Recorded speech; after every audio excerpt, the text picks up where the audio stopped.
Don't mistake execution for strategy. Hello manager, this is Victor Marromo, strategic planning and performance management consultant and professor. So, please, let's review the strategy. Drawing up a strategy plan, managers often confuse describing what the organization needs to do with what they need to do. As a result, they tend to get lost in a to-do list of actions and never express at an organizational level the company's strategic positioning and direction. The key to getting past this is for them to begin strategic planning by consciously articulating the organization's positioning with respect to the factors that customers consider when making decisions on buying the company's product or services. Business involved in conducting clinical trials for medical and pharmaceutical companies recently sent me a copy of their strategic plan for review in preparation for a forthcoming strategic planning workshop. I studied the 9 pages carefully, but despite its promise to outline the company's mission, vision, strategies, and actions, the document contained no real strategy. Sadly, this is not an unfamiliar experience for me. I come across it all the time because a company's managers often confuse strategy design with its execution. Recognizing the difference between these two will have a major and positive impact on your organization's performance. Strategy design involves detailing positions to take what we call strategic factors. These are the decision criteria used by key stakeholders, the criteria used by customers in deciding to buy from a business, or by employees in deciding to work for an organization, or by suppliers in deciding to supply to a company. Strategy design concerns the position. For instance, Ford or Toyota, as a company, takes two customers and factors such as product range, price, retail locations, product, image, quality.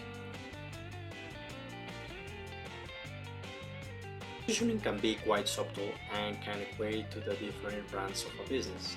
Take for example the Accor Hotel Group. Accor carries a range of brands, each catering for a different set of target customers, with varying position, customer, service, price, and quality. It has a luxury end, Raffles Fairmont Sofitel, premium space, Pullman Swiss Hotel, mid-scale, Hotel Mercure, etc., and economy, Ibis Hotel F1. Strategy must take place at the organization level because each business faces its competitors in the marketplace. They compete company against company. The reason executive teams struggle with strategy design is that they don't adopt organization level thinking at the start. They rush to the execution at a strategy retreat because they invariably arrive ready to address what they need to do, unless the doing impulse is switched off. Until design is ready, the cart gets put before the horse. This has clients leaving the retreat with a hodgepodge of actions, but still no clear idea of where the organization is heading or how it differs from competitors in the marketplace. I could see this in the clinical trial company's strategic plan. It had pages of actions and they were fine, up to a point. The problem, as my workshop interviews with members of the executive team exposed, was that the organization is drowning in things to do. The words of the CEO, Another executive suggested that the company needed clarity about where we're heading.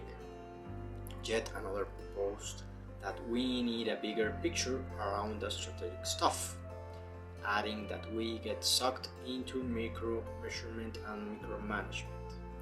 Another executive described this abundance of activity as leaving staff feeling quite lost, organizational drag.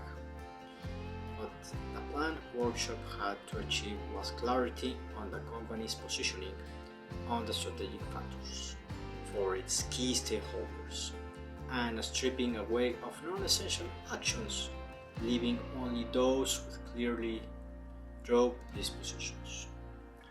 To do that, I needed to shift the executive team's thinking away from individual action and up to organizational positioning.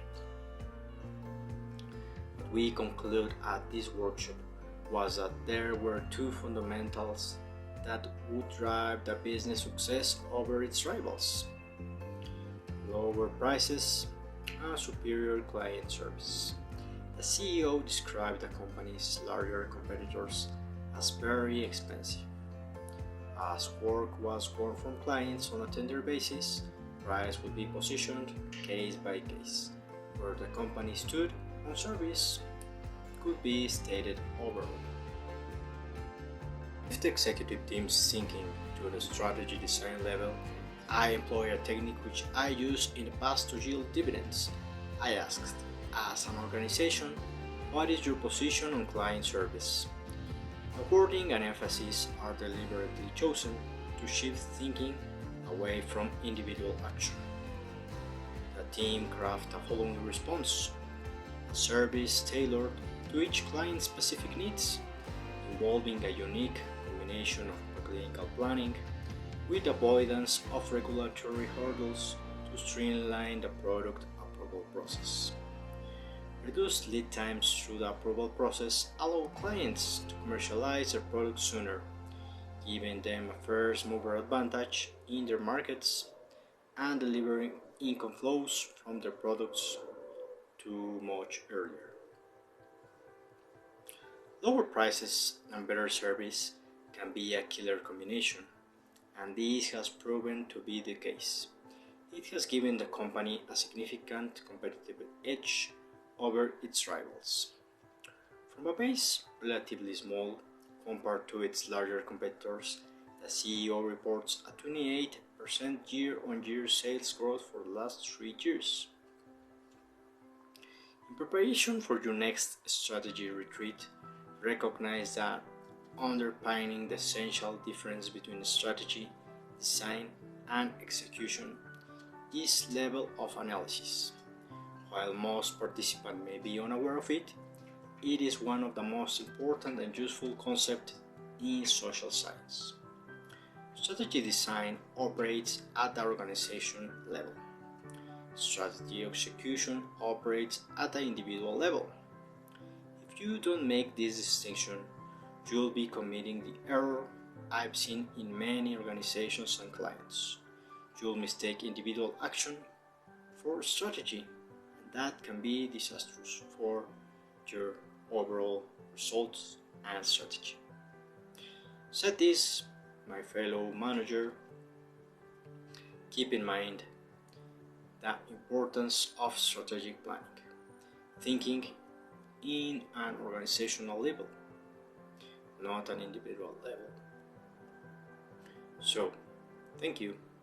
This was Victor Marco, your strategic planning and performance management consultant. Hope to see you soon in the next video. Goodbye.